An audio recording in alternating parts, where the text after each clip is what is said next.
Hello, everybody, and welcome to Friday Apocryphal School podcast. You Holy guys are shit. terrible. We fucked up. We'll get this one We eventually. will. We will. I'll get this.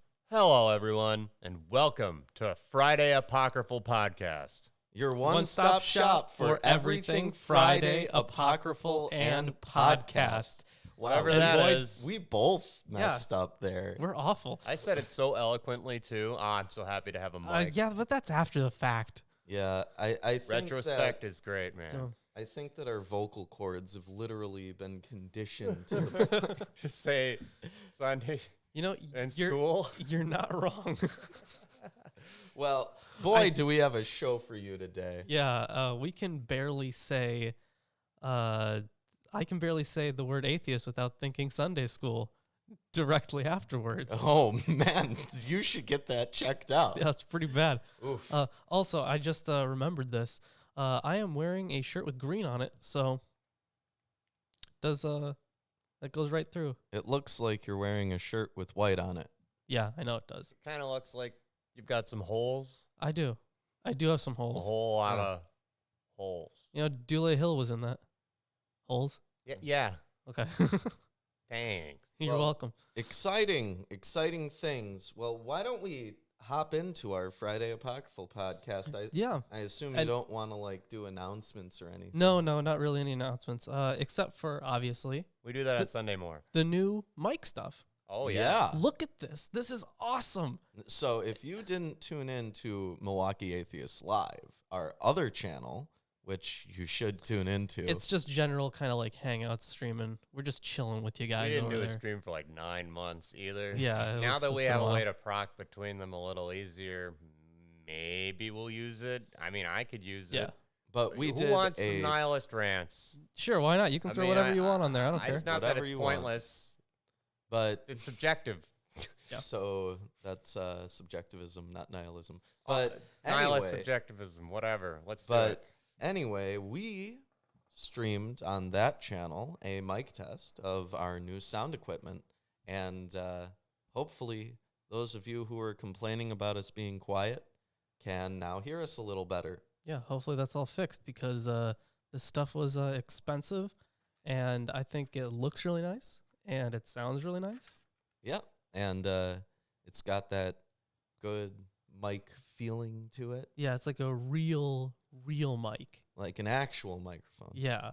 But anyways, before we get into it, there's a further part of the introduction that covers the sections Right. of First Enoch that we're reading Right. today. And we are reading chapters 12 through 16. This will be because usually people just cover 6, or I think it's usually they cover 6 through 16 or It's 7 through 6 through 11. Okay, so they break it up in that book. Yeah. All right. But here it says, chapters 12 through 16 interpret chapters 6 through 11, employing the form of a prophetic commissioning account. Enoch ascends to heaven, where God commands him to announce judgment on the fallen watchers. Here, the watchers' sin is described as the forbidden intermixture of flesh and spirit. Different from chapters 6 through 11, the death of the watchers does not annihilate them, but releases their spirits to constitute a realm of evil spirits who plague humanity until the final judgment. So this should be an exciting section that we end up reading today. Yeah, we got a nice vision of Enoch coming up. Actually, I should probably get Erdman's commentary. I was reading through this before the show. Oh, yeah. Do you have anything that you want to bring up before we get into the... Yes, I actually do. And have a bunch of notes. Got some stuff underlined. Okay, so Enoch 6 through 11 elaborated Genesis 6, 1 through 4. But then these chapters that we're covering today perform the same kind of function for Genesis 5, 22 to 24. And they do quote it in here, so I can just pull that. I just can read it off. You don't have to read out of I'll see the if greatest Bible of all time. Erdman's is in line with the King James version of the Bible. Yeah. You said 522 through 24. version. Yeah, 522 to 24. Okay. Enoch walked with God after the birth of Methuselah 300 years and had other sons and daughters. Thus, all the days of Enoch were 365 years. Enoch walked with God. Then he was no more because God took him. Okay, it's the same. Okay. But that is an interesting bit, especially because later on in the book of Enoch, we'll be going over the astronomical book. Yes. And unlike what we were saying in the book of Job, with people attributing different astrologies onto their theology. Yeah, it's a dangerous path to go down. But it actually is a thing in First Enoch. Yes, there is an astronomical book in there. And the number of years that he lives is 365, which roughly corresponds to the 364 and 1/4 Hebrew calendar. Are you leaning forward a lot, Lawrence? Me? Yeah. You could move the mic. I know I could do whatever I want with it. But it looks awkward on the other camera, I'm going to be honest, if we ever do a zoom in on you. Fine, fair enough. No, I mean, just, you know what I mean? Pull the thing. We're fine. The thing moves. I understand that it moves. I was just moving it. No, the top part. Unscrew the top. Yeah, I know that moves. We'll pull it towards you. It's just relax, man. It can't relax. You got to do Jesus it. Christ, this has nothing to do with anything. All it has to do with yeah, it's fine now, I guess, but your head's still being cut off. Whatever. That's fine. Okay. So, thanks for wasting time. Yes, We're thanks just for trying wasting to get you in time. a good shot, man. I'm sure it'll be okay. So there was the double reference there to walking with God, right? It says it twice. So the double reference to walking with God, or sometimes translated as with the angels, because the phrase is et ha Elohim. And Elohim is sometimes translated as angels because it's not clear to some authors that Elohim is a reference to the large number of gods. Yeah. And the thing is, Elohim can be used to pretty much refer to any number of like divine classes. Like angels are a part of that. Yeah. So it would make sense that sometimes they want to translate it to angels, other times they want to translate it as gods. But either way, it's divine beings. Right. Yeah. Daimones. So anyways, the double reference to walking with God was taken to mean that before his final translation, Enoch enjoyed many such walks. The episode of Enoch 12 through 16 begins during one of these earlier voyages and consists of three movements.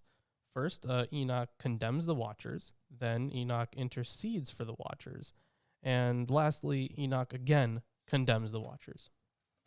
Well, you've gotten a preview of what the show is going to be like. Yeah. Why don't we get into it? Enoch's interaction with the fallen Watchers, chapters 12 through 16. This is an editorial introduction, 12:1 through 2. Before these things, Enoch was taken, and no human being knew where he had been taken or where he was, or what had happened to him. His works were with the Watchers, and with the holy ones were his days. The human being bit has a footnote that says, literally, none of the sons of men. This translation for the generic term is adopted hereafter, where feasible. So look out for that. And then it gets into chapter 12 proper. Okay. Enoch's first mission to the fallen Watchers. First, where Enoch is sent to the Watchers. I, Enoch, was standing, blessing the Lord of Majesty, the King of the ages.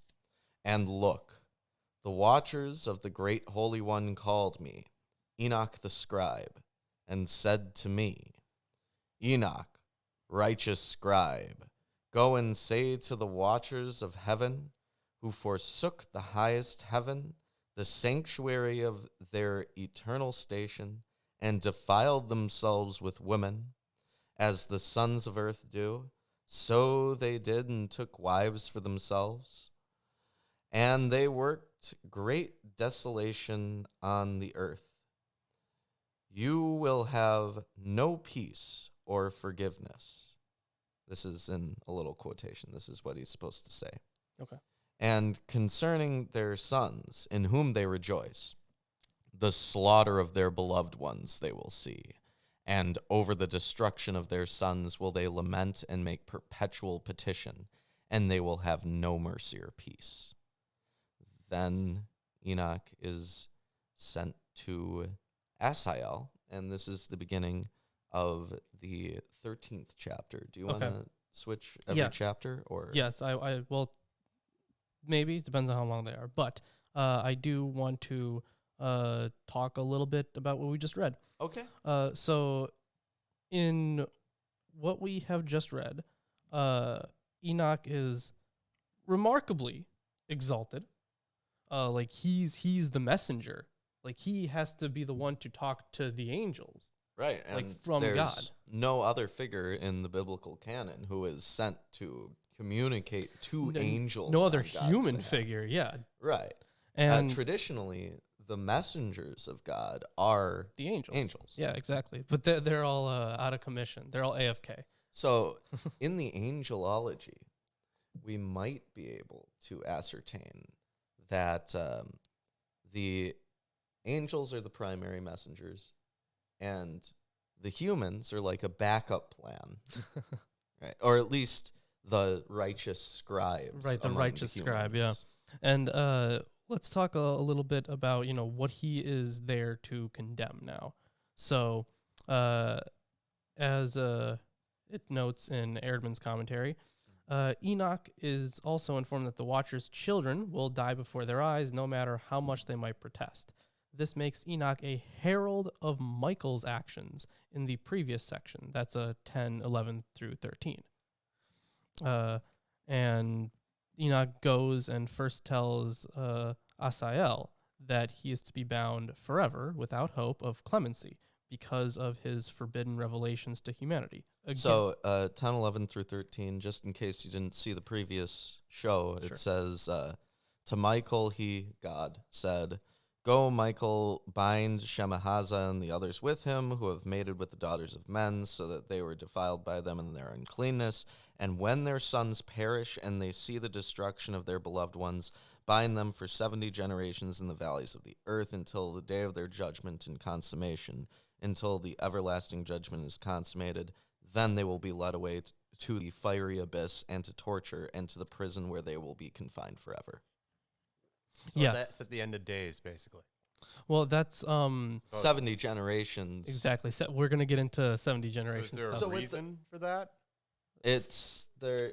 It's some kind of like I have to look more into the whole 70 generations and along with the whole 70 weeks of years. I'm pretty sure it has something to do with Daniel, but I'm not quite sure how it all fits together. I know Daniel's supposed to act as some sort of timeline, but that kind of existed alongside this. Like Daniel wasn't the originator of I that. thought Daniel was a pretty crap timeline. I don't know. Okay. So I think for the 70 generations, it had something numerological, obviously. Maybe it's related to something about the Septuagint. Well, you might be able to interpret it as like a prophetic piece, but at Sure. the same time, Like the end of an age. right, but you also can't quite do that because it's not clear to what is being referred. Do they mean 70 generations in terms of what you and I think as human generations? Or they have introduced these Nephilim and the descendants of the Nephilim. Do they mean generations in terms of the lifespans and reproductive habits of one of Isn't those? there an Or the entire- Watchers? There's an entire part of the Bible called generations, right? Well, so there are plenty of genealogies. There are references to a book of generations, but that was all human stuff. Okay, well, either way, in that book, we look back and we see these generations be incredibly long sometimes, considering Yeah, I mean, how long people supposedly managed to live back then. Yeah. And he lived another 147 years. Like, Yeah, what the hell? Just Just throw that in there. after he was already like 300. All or this some stuff shit. happened. Yeah. Right. Yeah. So we can't even get like a mathematically precise like prediction from numbers aren't well, even I mean, 70 generations. that's number. that's what median out. that's No. what all of the that's what all like modern interpretations about it are generally concerned with figuring out. Because like you talk about all the end of the world stuff that doesn't happen, because they predict like a new end of the world every single year, every other year, and it never It's happens. the end of the world. And they're all based off of these kinds of numerologies. I was so hyped for 2012. Yeah, weren't we all? I like the movie. That was never supposed to be the end of the world, though. I mean, when you go to the Mayan calendar, it's just basically like a new Baktun. Batu? Baktun. Baktun. And Yes. how many kulpas are in a Baktun? Kulpas? Yeah, I thought kulpas were part of it. No. Isn't that a cycle as well of like 70-something months? It's because the tunes were months and those were 20 days. And no, each one is 140 something thousand years, I think, each Baktun. And That was like their theoretical highest. yeah, it was like a new Baktun, basically. Yeah, and they were like, we don't No, have they a higher had more digit. after that. No, they had. Is they this had a higher supposed to be digit? like Yeah. analogous? Oh, okay. It just didn't get there yet. Is this Well, of supposed course to be not. analogous to the Yugas? I don't know. You know about the Yugas. No. right? He doesn't Like- know about yugas or kalpas, apparently. So, which are I both mean, other cycles. We read about this when we were going over Blavatsky, right? Oh yeah, that's right. Okay, I remember that. So the Yugas are like periods of time in a cycle of Our you know, yuga. our Ama universe. yuga, Yeah. Okay, so yeah, it's kind of like that then. Okay. But anyways, yeah, that wasn't supposed to be an end of the Good world in the first sidetrack, place. though, I like it. Yeah. So back to the Watchers. So when it comes to Enoch's job here, in the chapter we just read, talking about the children of the angels, Yeah. it says here that he's a herald of Michael's actions. Right, because Michael was commanded to do these things. Yeah, Enoch exactly. is just the messenger. Yeah, and then the same thing goes for Asael. Enoch goes and first tells Asael that he is to be bound forever without hope of clemency because of his forbidden relations to humanity. Again, a herald, this time of Raphael's mission in 10:4-8. Yes. Which happens in chapter 13. Thank you very much.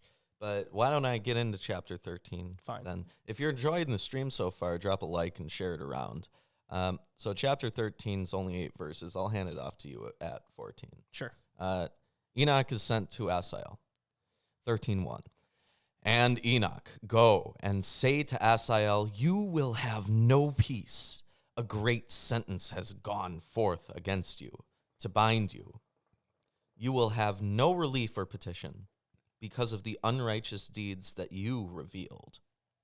Like, what did he do back here? It was the teaching of it was a bunch of different like crafts, right. right? Asael taught men to make swords of iron and Yeah. weapons and shields and breastplates and every instrument of war. He showed them metals of the earth. And Do you think God would have had a problem with it if it wasn't iron? No. He would have been like, "That's fine, as long as it's not iron. Iron can kill me." well, he Gold also is good. I don't like it. introduced Silver's how meh. to fashion gold and silver into jewelry and how to make makeup. So that was The defilements of man. yes. Yeah. And because of the godless deeds and the unrighteousness that the sin that you revealed to humans, then I went and spoke to all of them together, and they were all afraid and trembling, and fear seized them. Then the fallen watchers commissioned Enoch to intercede for them. And they asked that I write a memorandum of petition for them, that they might have forgiveness, and that I recite the memorandum of petition for them in the presence of the Lord of heaven. For they were no longer able to speak or to lift their eyes to heaven out of shame for the deeds through which they had sinned and for which they had been condemned. So about the petition, Yes. they beg Enoch to take back a petition asking for forgiveness for themselves and their children. Yet again, Enoch works in conjunction with the archangels. Gabriel expects a similar petition, and that's in 10:10.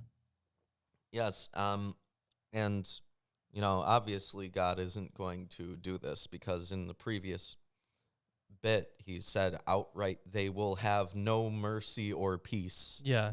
Well, he could change his mind. God can have his mind changed. We all No, know no that. mercy. Oh, No yeah. mercy or peace. Well, hard hearts all Yeah. around. It says you will have no relief or petition. It says outright you will have no relief or petition, and they're asking him to petition. And the guy's like, "What did I just say? Okay. Come on, I'm God." Yeah. Then I wrote out the memorandum of their petition and the requests concerning themselves with regard to their deeds individually, and concerning their sons for whom they were making request, that they might have forgiveness and longevity. And I went off and sat by the waters of Dan, in the land of Dan, which is south of Hermon, to the west.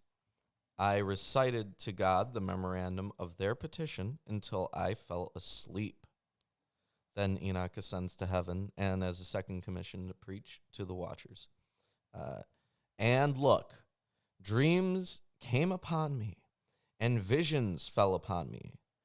And I saw visions of wrath, and there came a voice saying, "Speak to the sons of heaven to reprimand them." And when I had awakened, I went to them, and all of them were assembled together, and they were sitting and weeping at Abel Main. Yeah, I got some stuff on that. Abel Main. Yeah, you can finish the passage, okay. but Which is between Lebanon and Sinir, covering their faces. And I recited in their presence all the visions that I had seen in the dream, and I began to speak the words of truth and the vision and reprimand to the watchers of heaven. So similar to the figures of Joseph and Elihu, I guess. sure. There is a tradition of receiving messages from God in sleep, in dreams.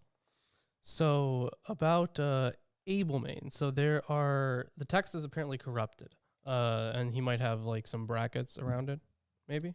He says, for these place names and the text of verse 10, see 1 Enoch 1, 248 through 50. Those aren't Okay, well, pages. and Ah. that's probably referencing his commentary on it, Oh, which we don't have. It's pretty expensive. we should have gotten the Want to add that commentary. to the list? Pretty expensive. Hey, if anyone wants to buy us commentary on this that we can work with, Maybe that'd write be- that down, Lawrence, as a that'd be thing cool. to add to the We'll- wish we'll- list. we'll do. It's a biggie, but whatever. We'll do. Biggie. So anyways, this is what Erdman's states about Abel Main. Okay. So it is sometimes translated as Abilene, and he knows that the text is corrupt, located between Lebanon and Sinir, another name for Mount Hermon. And we can cross-reference Deuteronomy 3:9 for that. But for Abel Main, we can cross-reference 2 Chronicles 16:4. The precise and accurate geographical terms in these verses indicate that at least this section of the Book of the Watchers was composed in the Upper Galilee region by someone who still recognized the sanctity of the holy place at Dan. Right. Which would make sense. Right. It makes sense, especially given that the only complete copies of the Book of Enoch that we have come from Ethiopia. So it might be ascertained that at least some fragments come from other regions. Well, sure, yeah, absolutely.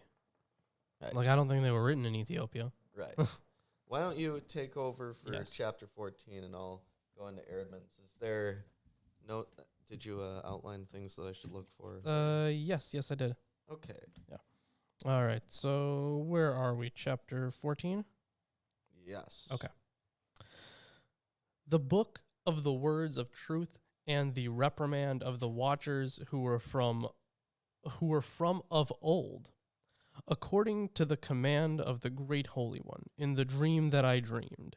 In this vision I saw my dream, what I now speak with a human tongue, and with the breath of my mouth, which the Great One has given to humans, to speak with them, and to understand with the heart, As he created and destined humans to understand the words of knowledge, so he created and destined me to reprimand the watchers, the sons of heaven.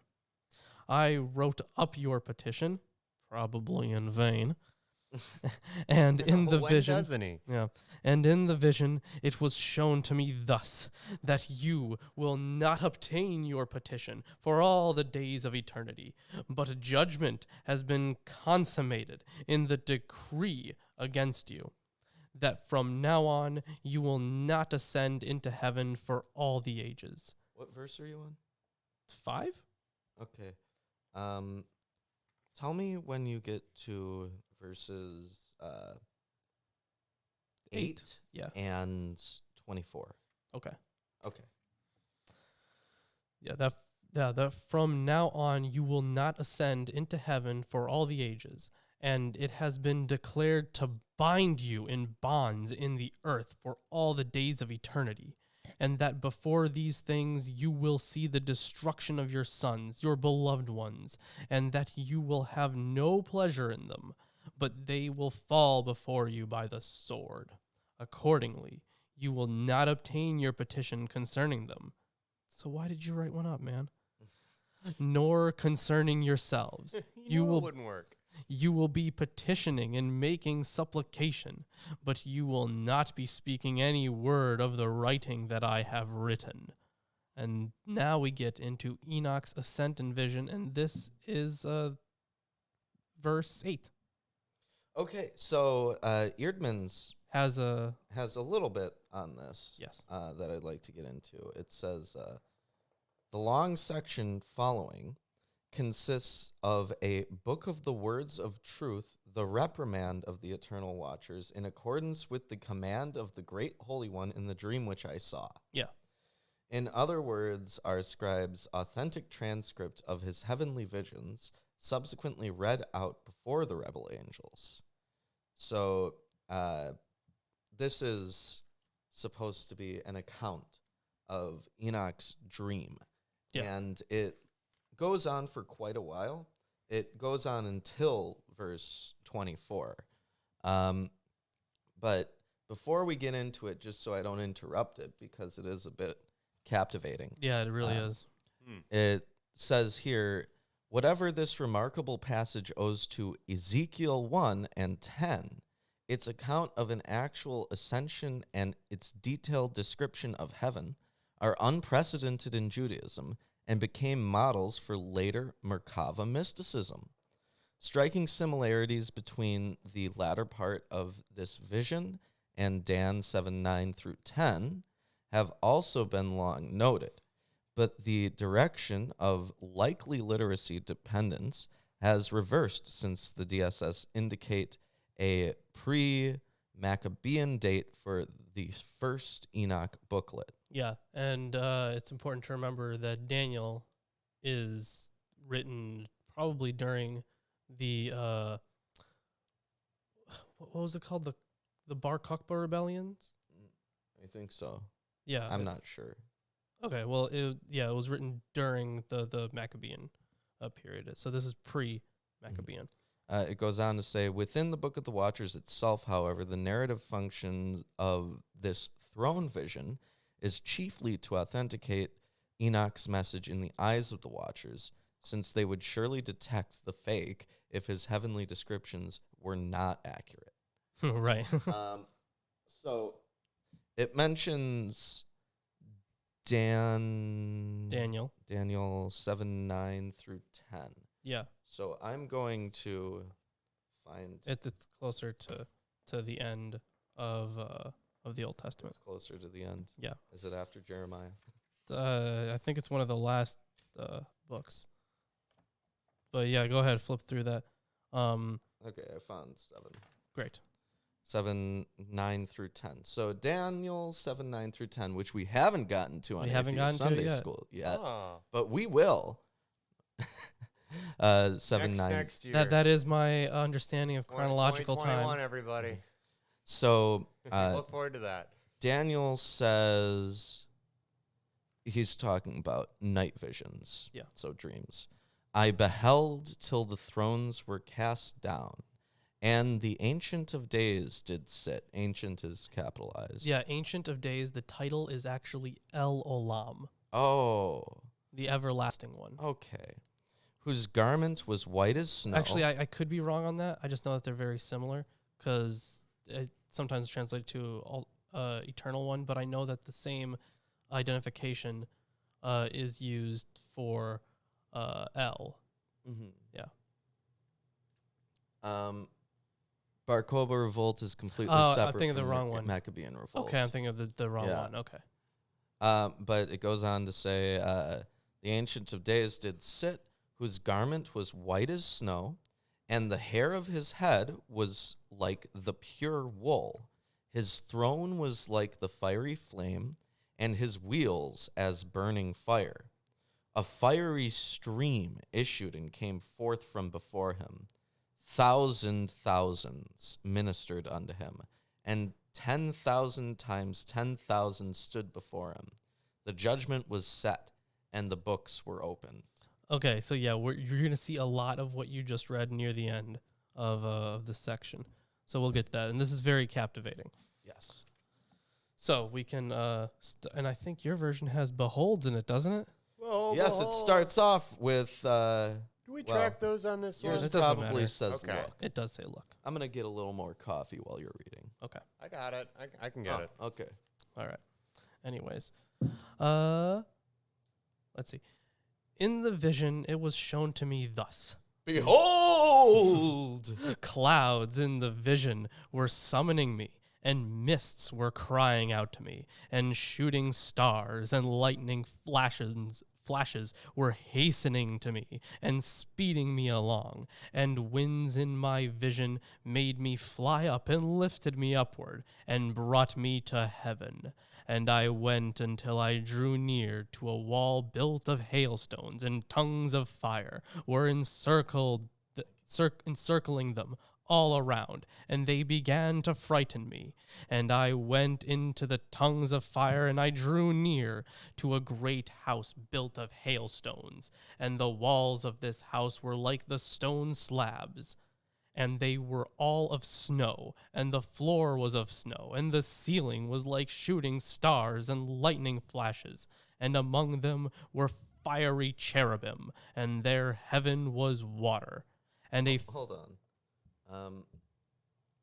So I want to analyze this a little bit. Sure. Their heaven was water. Yeah. What is that supposed to mean? I have no idea. It might be that the image, like we get this whole storm image that comes forth around heaven. Sure. So could it be that Heaven is filled with water, and when That's why they because say heaven's above and rain comes down? Yes. Right. So, Yes. yeah. So like The curtains of heaven were open during Noah's flood or something Yeah, like yeah. that. Yeah. So when he says their heaven was water, is the implication supposed to be that in heaven, like their version of what's higher up is water, and the reason we have rain is because sometimes water falls down? maybe. Like, And a flaming fire encircled all their walls, and the doors blazed with fire.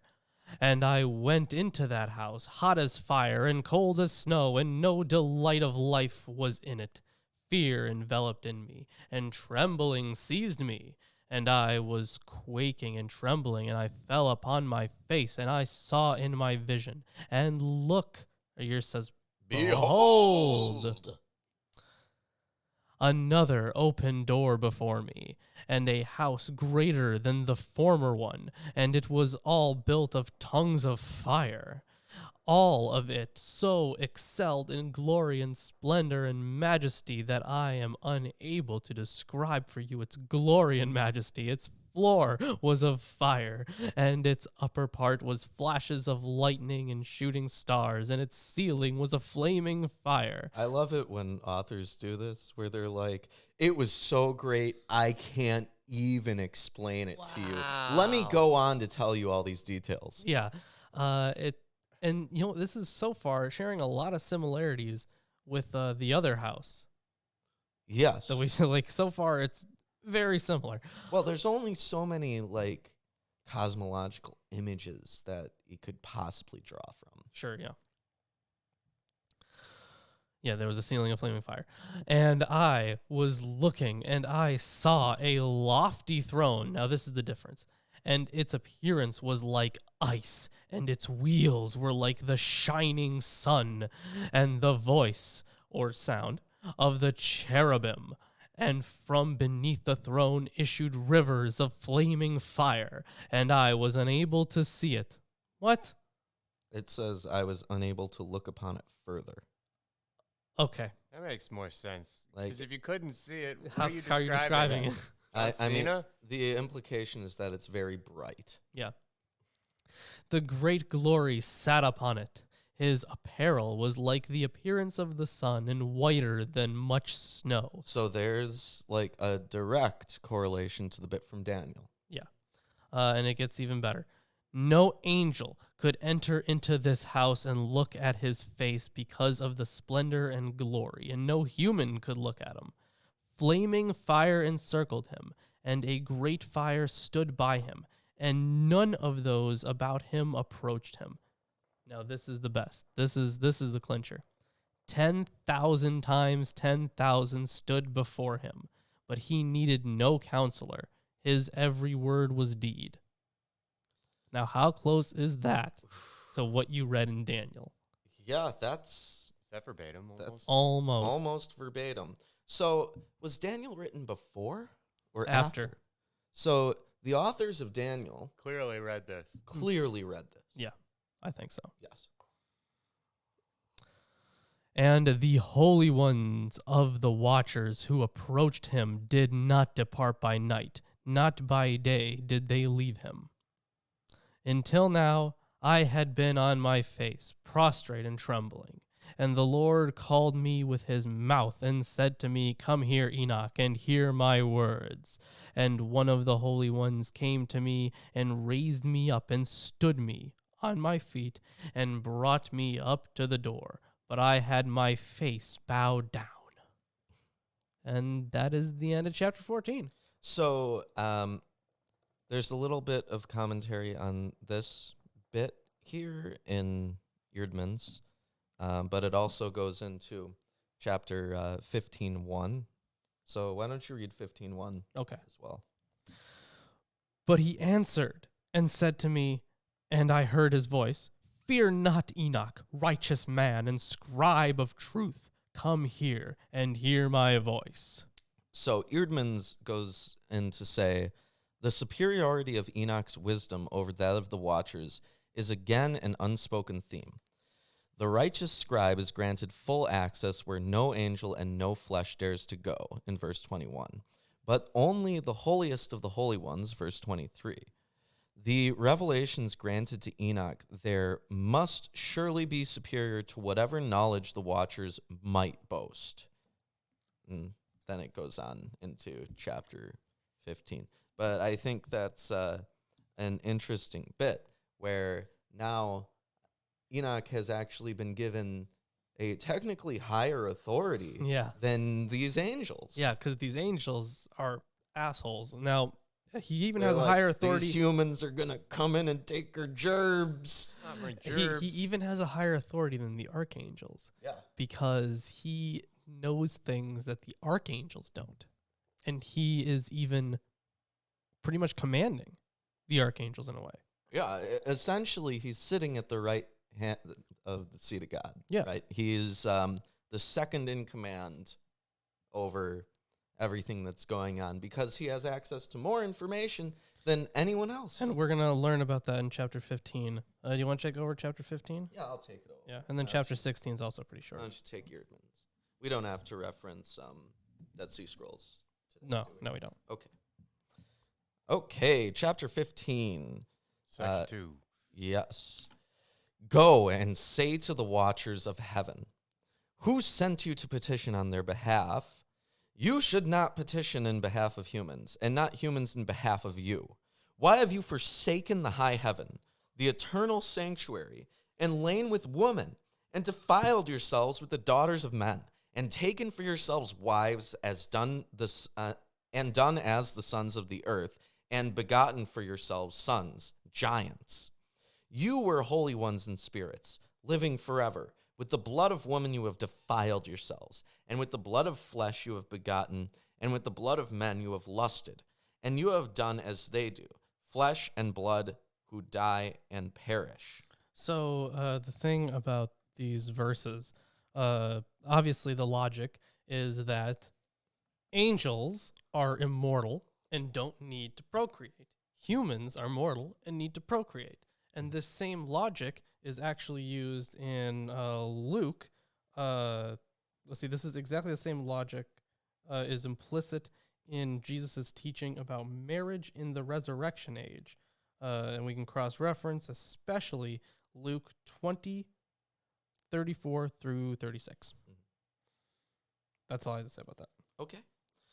Therefore, I gave them women, that they might cast seed into them, and thus beget children by them, Yes, that nothing fail them on the earth. They function as the broodmare of the house. Yeah. But you originally existed as spirits, living forever, and not dying for all the generations of eternity. Therefore, I did not make woman among you. So the angels do not have females. Yeah. The spirits of heaven, in heaven is their dwelling. But now the giants who were begotten by the spirits in flesh, they will call them evil spirits on the earth, for their dwelling will be on the earth. The spirits that have gone forth from the body of their flesh are evil spirits. For from humans they came into being, and from the holy watchers was the origin of their creation. Evil spirits they will be on earth, and evil spirits they will be called. So I don't think that this is God saying directly, like, I am punishing your children.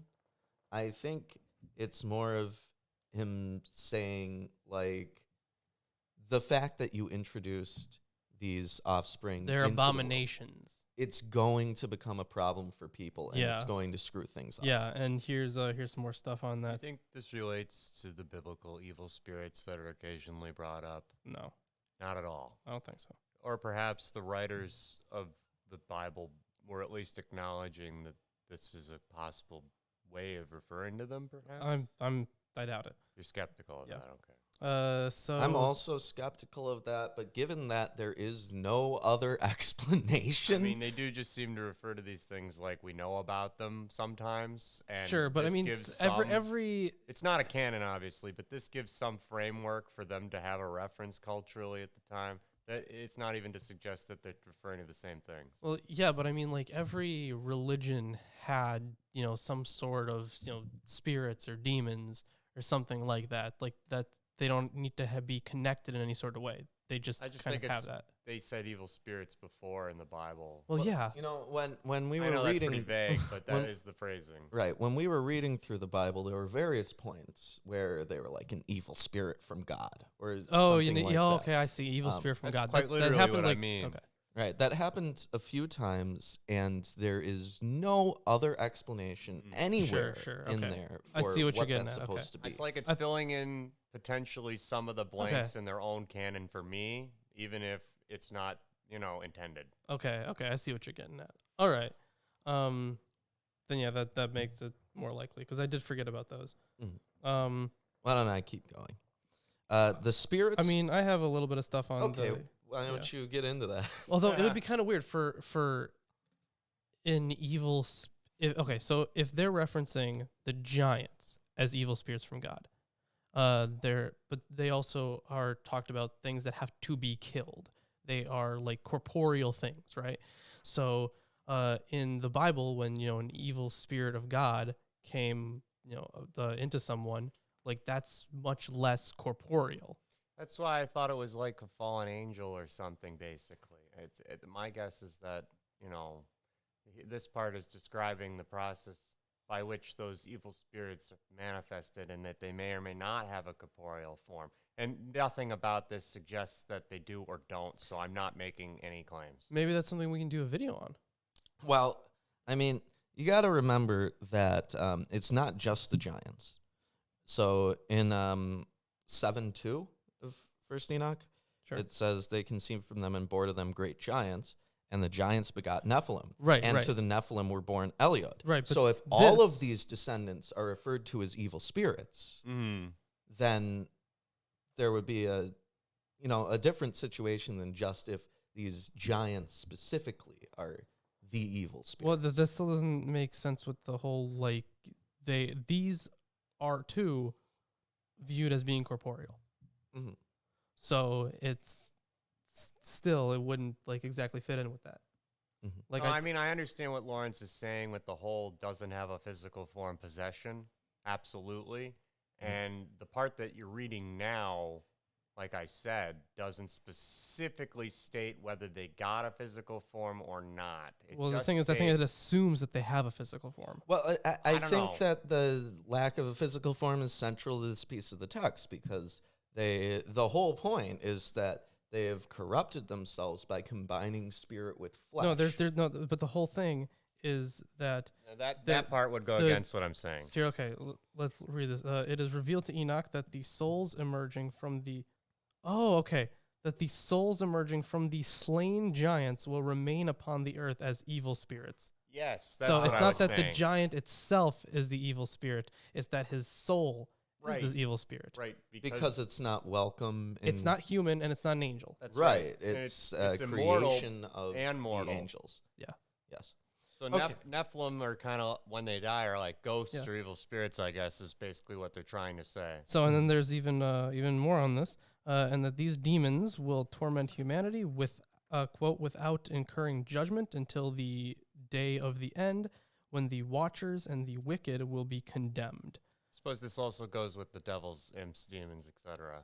Kind of, yeah. Well, they did Uh, say demons. yeah. And is this alluding to the prophetic knowledge of like the apocalypse again, where they come back at the end? I mean, they're always looking for an end somewhere. It seems like, they like. It's always a different end, but they're always looking for an end somewhere. Sure. Well, and why when they don't- said those 70 generations, my guess might have been something to Yeah, do that- with that would be as like the end well. of- And so this is the second time today they've alluded to Yeah. what will And- happen at the end Right. times. And if you So- let me finish the sentence, Sure, I'm sorry. It's just too interesting. Yeah. A date already set as 70 generations hence.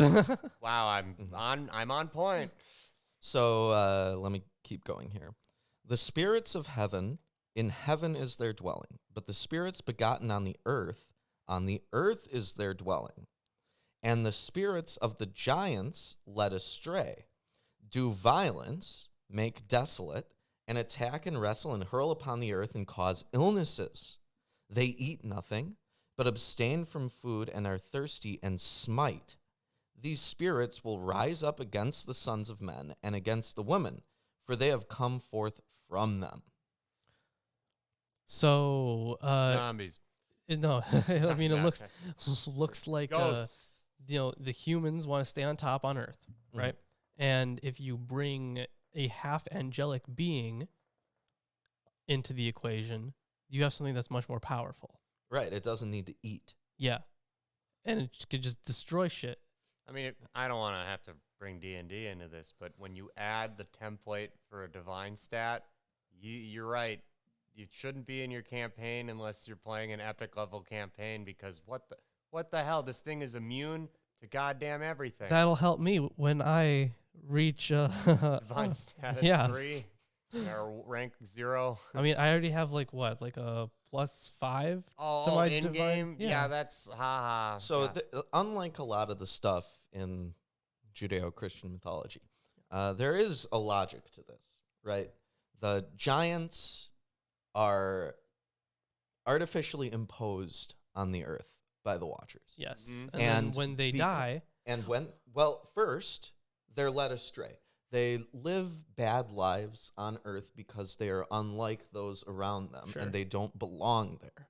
And because they lead bad lives, they're led astray, and they do violence and make desolate and attack.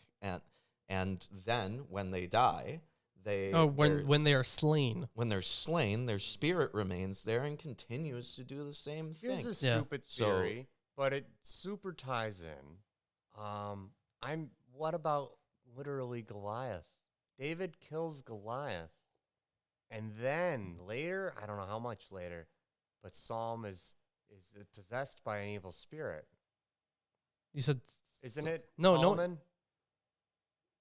David, the king, David, like competitor at the time. Are you Saul? Saul. He wasn't. Sorry. I don't think he was possessed. No. He called upon the spirit of Samuel. Spirit of Samuel through the witch of Endor. Yeah. Yeah. At no point had an evil spirit possess him. I don't think so.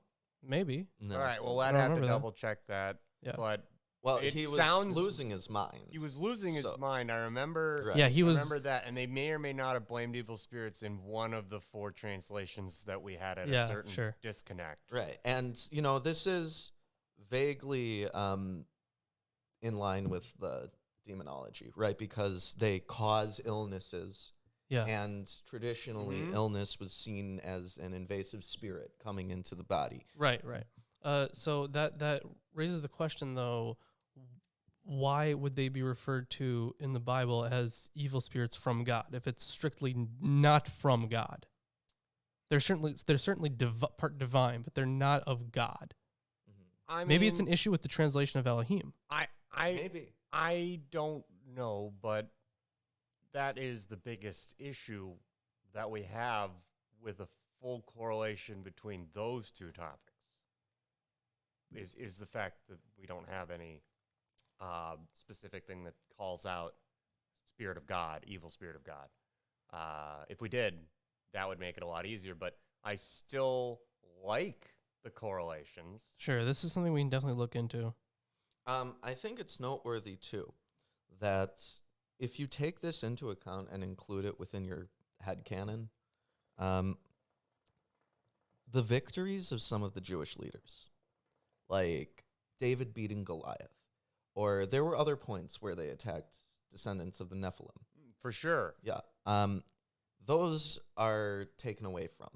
Because if you concede that those descendants of the Watchers that are slain in battle, their spirits remain on the earth and cause all sorts of problems for people. Probably shouldn't kill these guys. Yeah, then the whole David beat Goliath and became this great hero, it doesn't really mean anything if you take it into account, because David actually just turned Goliath from a big, strong guy to a spirit that remains on the earth and screws things up for everyone. Yeah. So really nothing was solved. Yeah.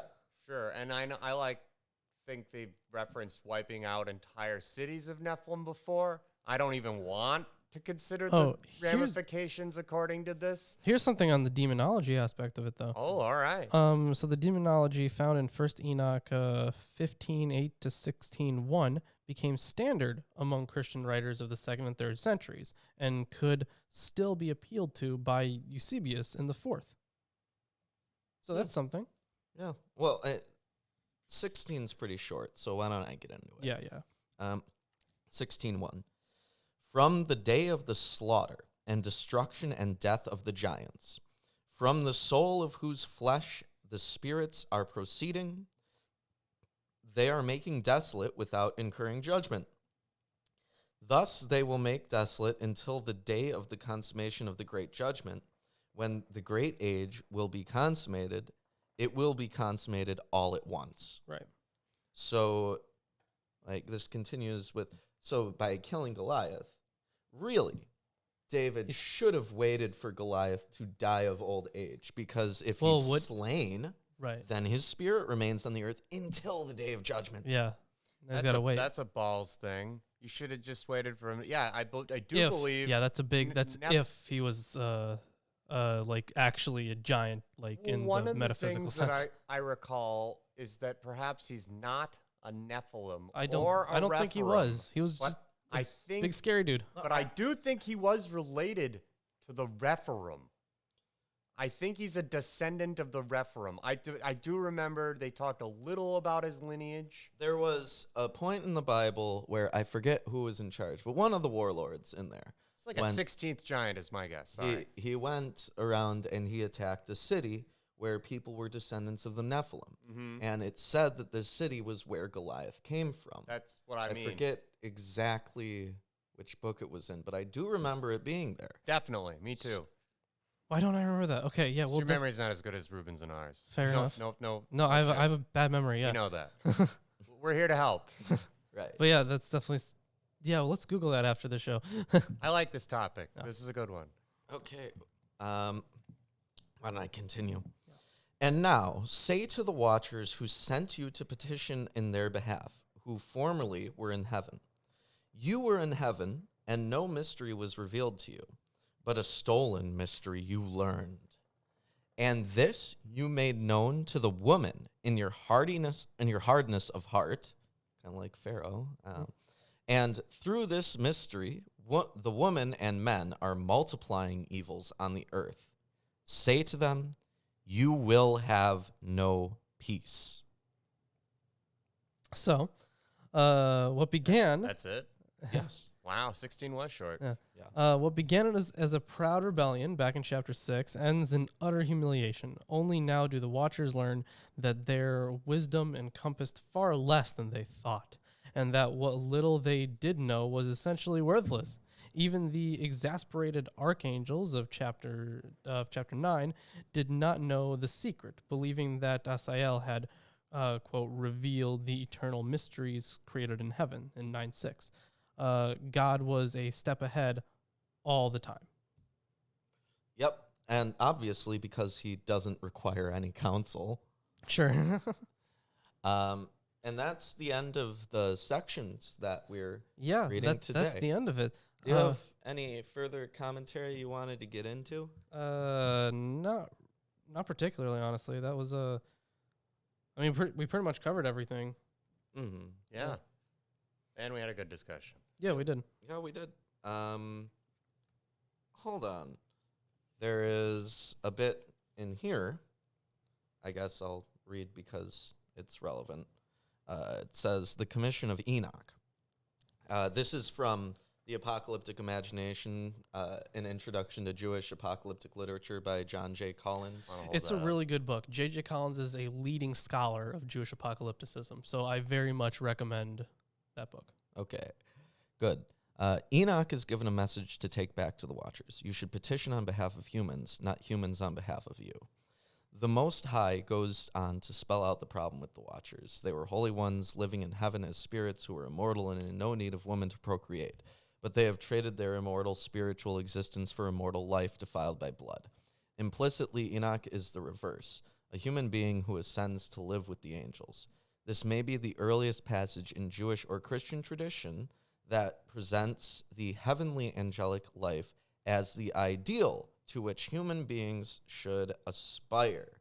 He says to see his essay, Ethos and Identity in Jewish Apocalyptic Literature, in Matthias Kondrat and Ulrich Steinert as Ethos und Identität, Einheit und Vielfalt Thank you. des Judentums im Hellenistik-Römischer Zeit.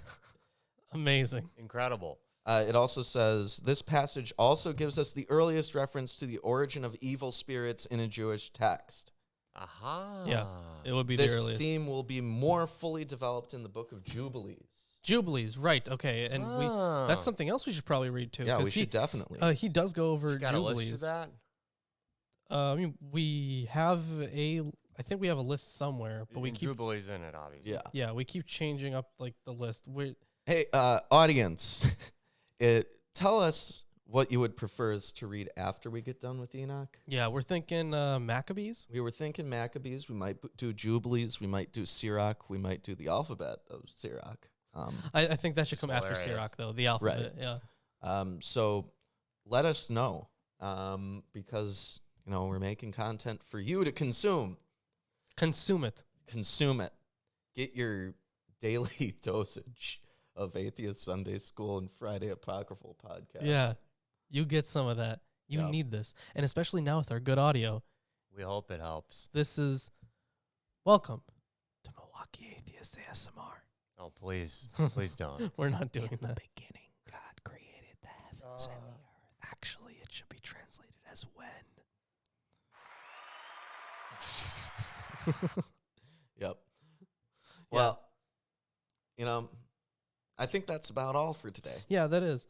Thank you, everybody, for joining us. I know we got really a lot of viewers now out of nowhere. We started the show off with not very many, but now there are a lot more. If you enjoyed the stream, or if you didn't enjoy the stream, drop a like or a dislike, respectively.